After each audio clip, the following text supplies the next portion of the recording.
Alyssa Valdez yumuko na lamang dahil nga sa hiya. Bashers ang sabi mag-retire na daw si Ali. Coach Shaq De Los Santos porsigidong binitawan ang kakulangan sa training o preparasyon kaya natalo. May sinisi kaya siyang mga players? Pagbabalasa at pag-e-eksperimento ng player di pa rin matapos-tapos sa alas. Chinese Taipei tinawanan lang at hindi pinagpawisan. Kapitan ng Chinese Taipei hindi pa rin nakalimutan ang mga players ng Creamline, lalong-lalo pa si Negrito at Valdez dahil nga nang makaharap nila ang King World Taipei dati sa PVL sa championship. Yan ang ating pag-uusapan at syempre alas nababash ngayon, grabe. Yan ang ating lahat pag-uusapan this video, kaya before that please naman, huwag niyong kalimutan mag-like, comment, and subscribe, and pa-hit the notification bell for more PVL, ABC, UAAP volleyball updates dito sa Pilipinas. Maraming salamat sa support, pa-like and share na rin. Thank you. Alas Pilipinas deny na makapasok sa semifinals.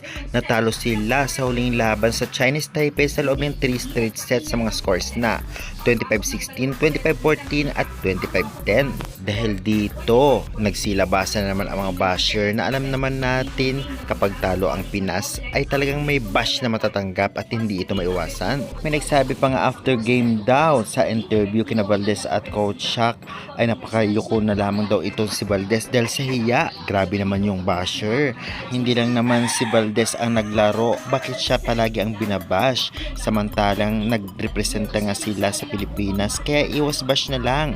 Sabi pa nga ni Valdez at Coach Shaq, sobrang kulang sa training at preparasyon kaya yun ang naging resulta ng laban. Ganun pa man, binigay naman daw yung best ng coaching staff at ng players kaya sana dapat hindi i-bash. Anong sa inyo about dito?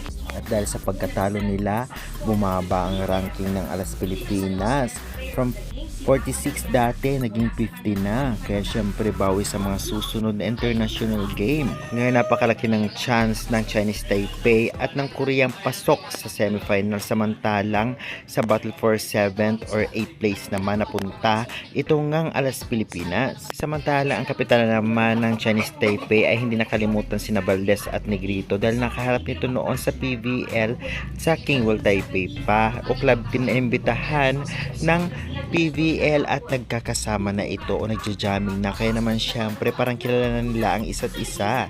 Syempre laban ito sa ABC kaya seryoso ang iba, ngunit sa labas ng court ay magkakaibigan ito. Kaya guys, anong sa inyo sa performance ng Alas? Pa-comment, pa-subscribe for more valuable updates. Thank you.